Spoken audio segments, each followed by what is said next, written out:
So, you've had a spiritual awakening and now you feel lost, you don't know what to do with your life, and you feel kind of miserable. I've gotten questions lately in the forms of comments and a couple messages about people going through this experience where they reach a higher level than they've been operating on before, and with that comes, strangely, a sense of heaviness or even depression or fear or anxiety. Today we're going to talk about why it happens and a few steps that I have found very helpful, and I think you will as well, on how to begin to move forward from this place. There's this Ramdas quote where he talks about life being like standing on a bridge above some troubled water, and every so often he gets sprayed in the face by this wave that's down below, and a little bit of mist comes up and hits him in the face. Moments like that would remind him, wow, I used to live down there in that water. That's his analogy for the feelings of being so caught up in the swirling tumultuousness of your own thoughts, your own feelings, your own personal egoic experience of life, right? Where everything feels so intensely we're in it. And his perspective at that time was so far above that every so often when he got a hint of the things that used to catch him in their grasp, he would look down and be reminded of how crazy things used to be. That's great for Ramdas, right? But what can happen to us when we're beginning this journey, we have now just opened our eyes to the fact that we are living in this crazy whirlpool of emotions and thoughts, and we've been caught in it for so long, but we're not up on the bridge yet. We haven't really figured out how to get up there. We've just opened our eyes to the fact that, oh, this is kind of crazy around here. Because all of a sudden you can see on this new level all of your fears from a different perspective. You begin to notice how perhaps paralyzed you've been or how angry you've been. And I remember very distinctly in my own life, I had moments where it was like, I wish I could go back. It's funny how the brain works. I wished that I could go back to before I had the experiences that led me to that kind of witness consciousness. It was literally like waking up from a dream or something, and I wanted to go back to sleep because it was very stressful. Even though I knew it was worse, it's almost like, say you've been feeling sick for a really long time. Something's been bothering you and you feel like, I don't know if it's that big of a deal, I don't really want to think about it, and you don't go to a doctor. You procrastinate for a really long time because you live in America and you can't afford it. And then finally it gets bad and you're like, ah, man, you know, I should really go see somebody about this. Then you go to the doctor and they're like, yeah, you have a disease. And then you go home and you feel depressed. Oh man, I have this disease. Oh, it sucks. Oh, I got to figure out all these things. And it's very overwhelming. A lot of emotion, a lot of trauma and stress. But here's the thing. It would be silly. You might wish externally, like, I wish I'd never gone to that doctor and he hadn't let me know all of this stuff. But you weren't in a better position before, you just didn't know. And that's what I like to equate the experience of kind of witnessing your thoughts and emotions and developing that spiritual awakening within yourself, where you kind of see life on a different level. Initially it's very overwhelming and it can feel very depressing and very fearful, but what you have to realize is that you before were just that person who hadn't gone to the doctor yet. The problem was still there, it was still bothering you, you just didn't know why. And now you're kind of Ramdas pre-climbing up onto that bridge, right? You're living in this whirling whirlpool, and the reason that it is so overwhelming to have that kind of spiritual awakening where you start to see things around you from a new perspective is it destroys, or at least heavily influences, your sense of self, right? Because you realize, I'm not these thoughts, I'm not these emotions, I'm not really this body. Whatever your particular brand of spiritual awakening is, shatters this illusion that has been your entire life, right? So you used to think you were this person, you had to be this way, and it was because of these things, and then all of a sudden you realize that that is just a shell. But you've been identifying so strongly with that when that illusion is dispersed, all of a sudden it's like, well, who am I?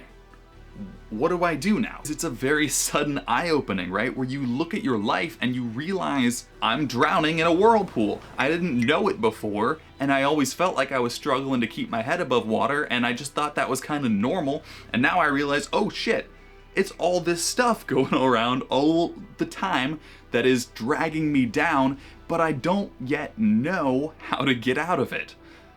So that's very normal. Don't worry too much. We're going to talk about what I have found helpful and what I think you can as well to move through these more difficult times that are a side effect of that disintegration of our sense of self. Of course, that's scary, but there's some things we can do to kind of make the process easier. The very first step comes from Michael Singer, who's the author of The Untethered Soul. Really great book, by the way. You should check that out. He suggests that basically, you can use every challenge that you go through in life, especially those after some sort of spiritual awakening, where you start to feel those kinds of complex fears and overwhelm at your sort of disillusion of that sense of self. He says those challenges are in and of themselves a great opportunity to grow spiritually by going through those moments of difficulty and saying to yourself, I can handle this. And realizing your capability is far beyond what that previous egoic self had thought it was, right? Because we had this very small, generally, sense of self. Even if we thought of ourselves as a very big and powerful person, really that is a strangely inherently small sense of self because it limits us, right? And we thought we were this person and these were our walls and this was our limitation. And now we see that really that's just kind of an idea we had. And all of a sudden, all of this is now potential. And this doesn't seem quite so firm anymore, where it previously felt very strong. Once these walls begin to disintegrate, that's when we experience all the challenge, right? Because it's like, who am I? What do I do? What do I like? I don't know. It's very scary out here now because these walls, even if they were an illusion, I was clinging to them for who I was, what my job was, who my friends were, how I had to be, how I was, what everybody expected of me. Those are just ideas. But by clinging to those ideas, that is the ego, right? It's the sense that this is where I am and this is where I belong. Seeing those as just ideas is kind of terrifying because your basis for who you think you are is gone, right? It's just, if not gone, it's fragmented and very unsteady ground, whereas previously you probably felt it was pretty rock solid. Michael Singer suggests we use those moments of challenge as opportunities to practice our spiritual growth by saying, I can handle this. And starting with the smallest things, I've found this really helpful. Just somebody's slow in front of you in traffic. In the past, you would get angry. You might now witness that anger and say, I can handle this. Instead of noticing that anger and feeling upset about the fact that you still feel angry, right? It's not about rejecting your humanity. It's about having that more cohesive perspective. We can start to let those things brush off us when previously they would have struck and hurt that sense of self. In this way, we begin to branch out from that small sense of self, right? Because we begin to realize we are capable of handling situations that we previously thought we weren't. And that includes these difficult periods of spiritual awakening and the kind of turmoil associated with it at times. We just need to be patient with ourselves throughout that process. And that is the second step, trusting the process and relaxing a little bit. For myself, this is a big one. The very first thing I kind of experienced upon this sort of like spiritual awakening and greater awareness was like, I want to change my whole life. I want to do all these things. I'm gonna go do all this. And I would categorize myself as probably being a little bit on the impatient side, where it's like, oh, you know, this spiritual growth thing is great. Where's my enlightenment?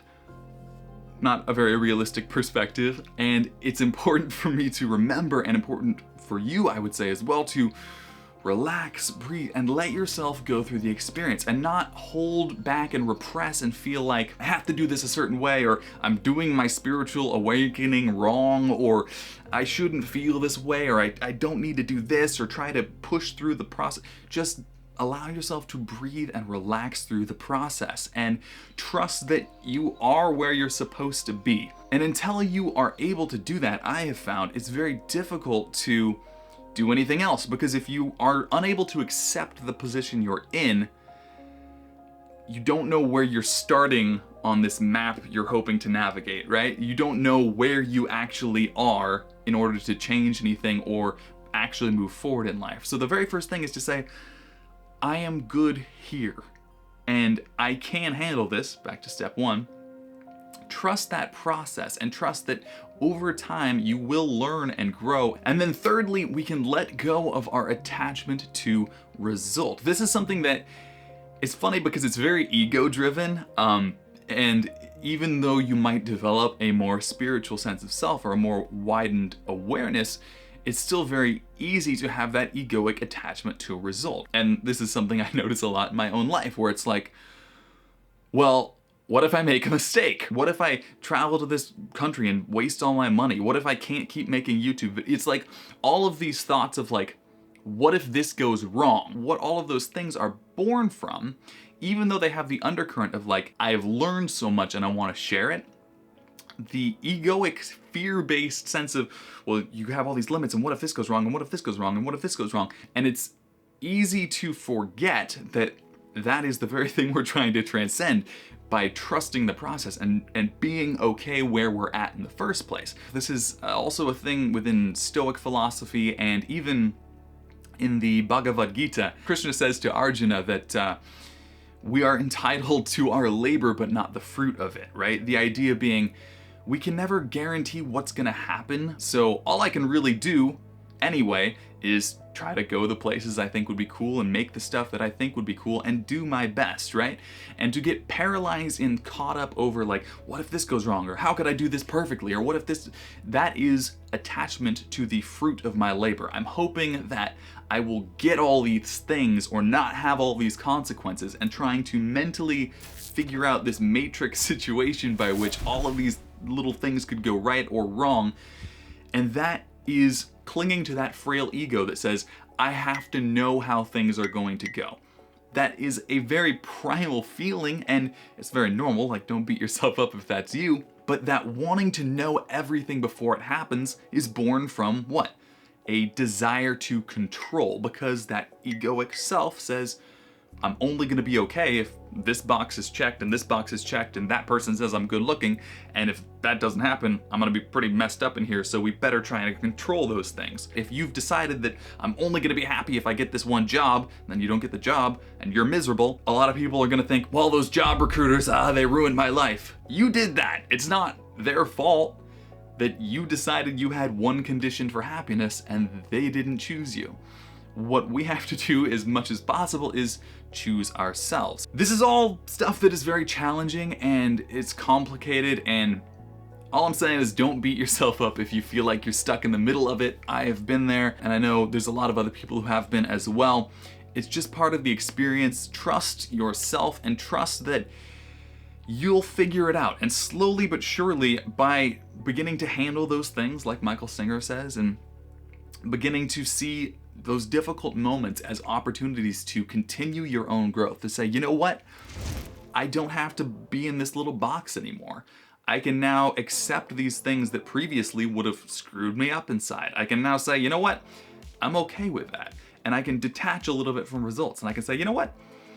It doesn't have to be perfect. It'll probably be okay either way. And accept that your happiness is something internal, and you can kind of detach from that egoic self which wants to externalize all the time. I really hope that whatever I have learned, as small as that might be, can help you out. Thank you guys so much for watching. What you should do next is check out this video right here if you haven't seen it, where I talk about the book Letting Go, written by David Hawkins, which goes over the process of how we can begin to work through those lower emotions that are kind of stuck within our past self that kind of drag us down. Check that out next. Thank you so much. We'll see you next time. Bye.